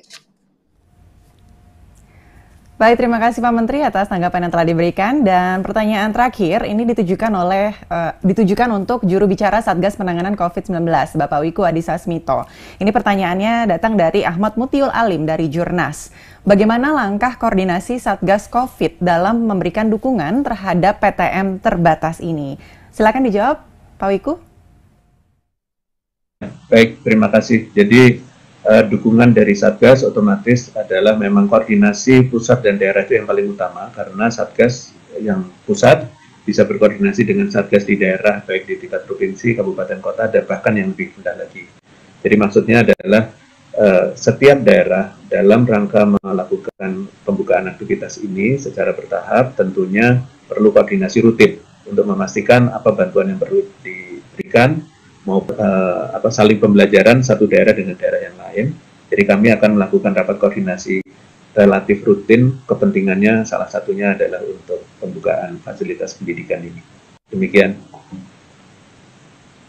Baik, terima kasih Bapak-Bapak semua tanggapan dan jawaban yang sudah diberikan. Tak terasa sesi tanya jawab kita pada siang hari ini telah berakhir.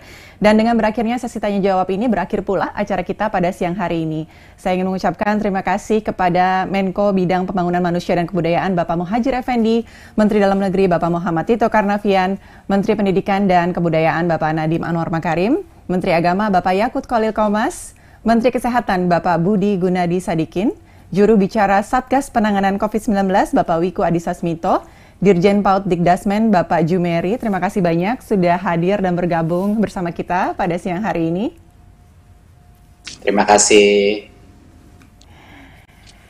Dan juga saya ingin mengucapkan terima kasih kepada para pemerintah daerah, Kepala Dinas Pendidikan, Kepala Dinas Kesehatan, rekan-rekan media, dan juga hadirin sekalian.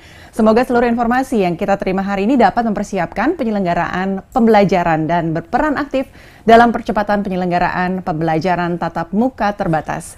Dan saya juga ingin menginformasikan kepada Bapak Ibu hadirin sekalian bahwa pada tanggal 1 April 2021, pukul 11 siang, akan ada konferensi pers KPCPEN dengan sekolah yang sudah melakukan simulasi pembelajaran tatap muka untuk berbagi praktik baik mereka. Selain itu akan ada juga bincang pendidikan tentang pendalaman SKB 4 Menteri di minggu depan. Jadi nantikan pengumumannya yang akan diinformasikan lebih lanjut. Baik, akhir kata saya Astri Megatari pamit undur diri. Wassalamualaikum warahmatullahi wabarakatuh.